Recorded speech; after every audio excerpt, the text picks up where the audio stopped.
Salut tout le monde, bienvenue sur ma chaîne.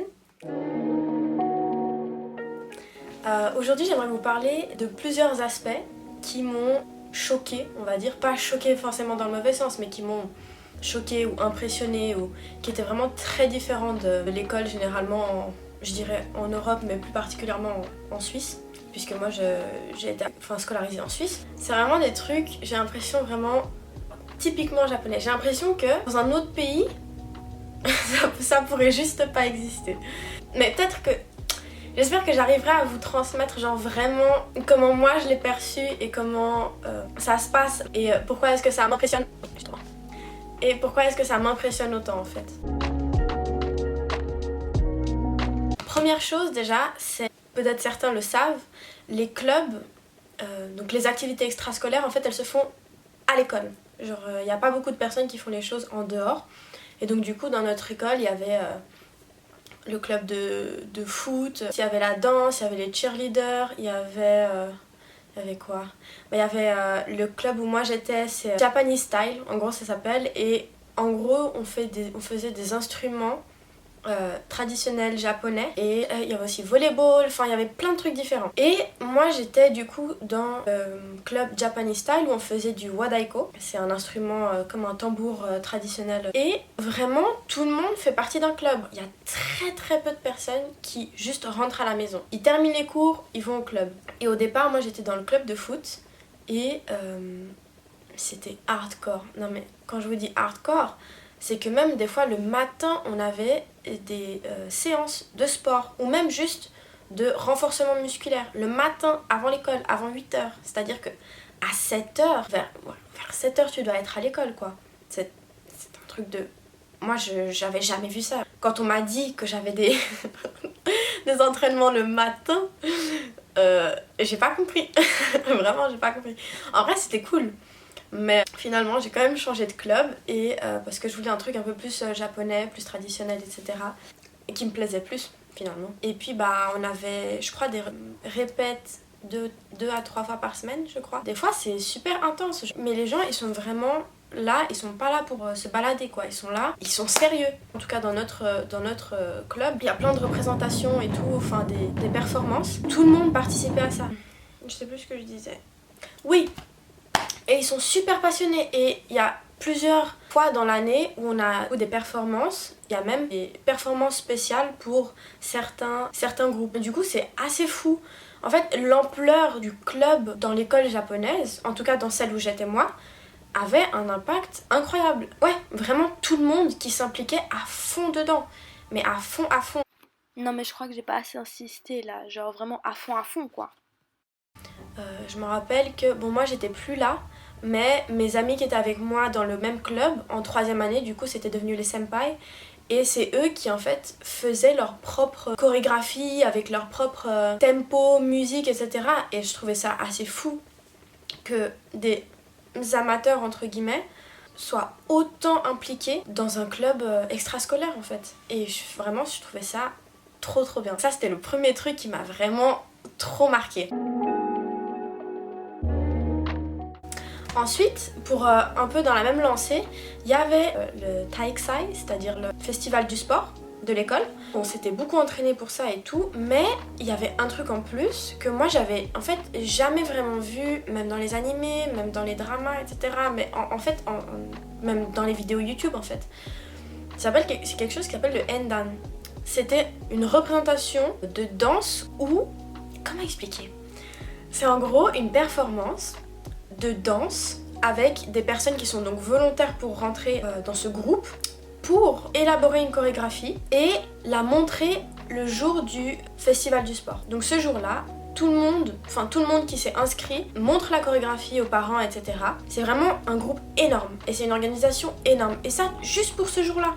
Donc il y a des personnes qui sont responsables de la chorégraphie, des personnes qui sont responsables des costumes que nous-mêmes on a dû coudre. Vous imaginez, on a dû coudre nos propres costumes. D'ailleurs je crois que je les ai toujours. C'est un costume où à un moment on était tout en noir et après bam on se retourne, on enlève les scratchs et on devient tout en blanc. Genre c'est quand même un truc assez conséquent. Et du coup bah c'est pas juste faire de la danse, c'est vraiment genre coudre un costume, faire une représentation à la fin. Et donc il y a des vacances qui s'appellent la Golden Week au Japon. C'est presque une des seules vacances assez longues que tu as pendant le deuxième semestre, pendant le semestre de printemps. Et tous les jours, on avait des répétitions. Des fois, donc après ces vacances, le matin, avant d'aller à l'école, on avait des répétitions, des fois à midi, des fois juste après les cours, le week-end surtout. Et c'était fou, enfin, le fait qu'il y ait autant de monde qui soit volontaire pour faire ça, qui soit volontaire de donner son temps, etc. Mais c'est vraiment, l'ambiance est tellement bien, les gens sont tellement gentils. Finalement, tu fais partie du truc et tu peux pas partir parce qu'il manque une personne et puis bah, c'est la galère. Vraiment, c'était une organisation de fou et les responsables étaient incroyables.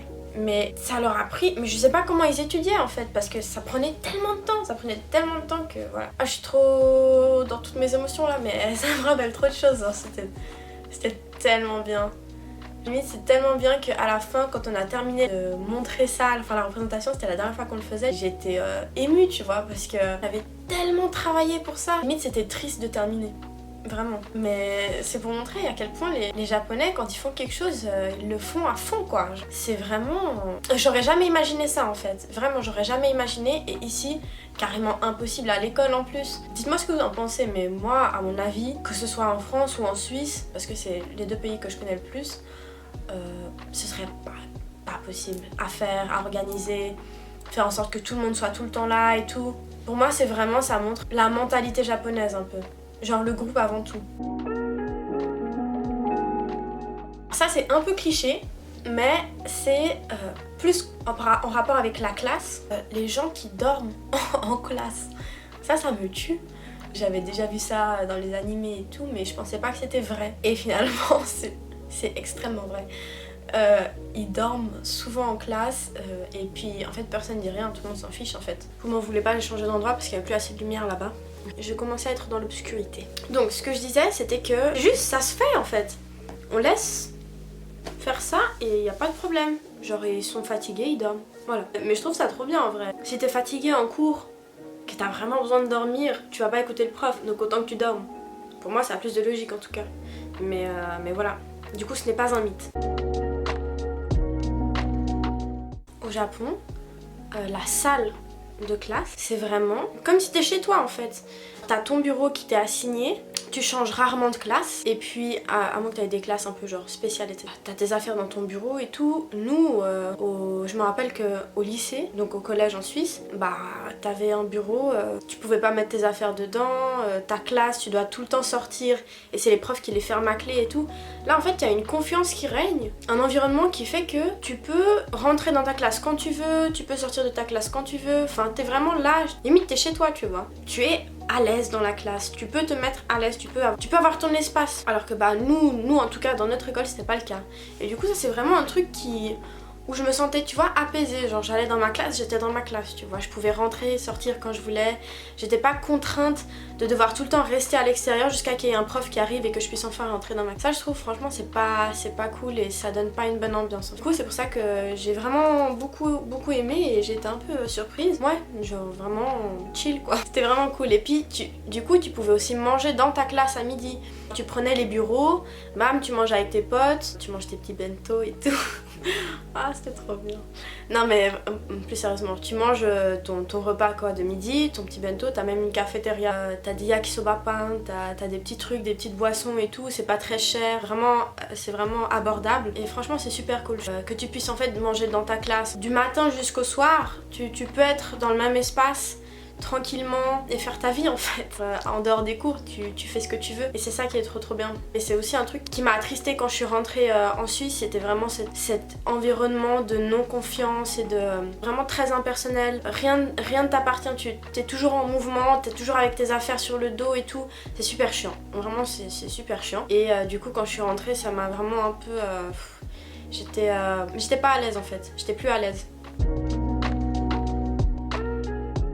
En plus de toutes les performances, des clubs, etc., il y a plein de moments pendant l'année où il y a du coup des représentations et des événements, mais en fait il faut savoir que ces événements c'est pas seulement les profs qui sont responsables, pas énormément, mais c'est beaucoup de groupes de travail ou des élèves se portent volontaires et organisent tout ça. C'est eux qui sont en charge de l'organisation, en tout cas une grande partie. Sans ces élèves-là, juste il n'y aurait pas toute cette organisation et tout ça. Et j'étais étonnée de toute l'autonomie et je me suis dit, je me demande vraiment si ça marcherait dans un pays comme le nôtre.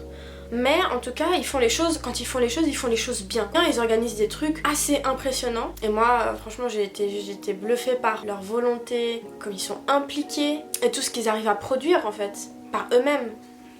Moi je trouve ça assez fou. Et c'était vraiment pas seulement genre organisé pour une classe, mais organisé pour toute l'école.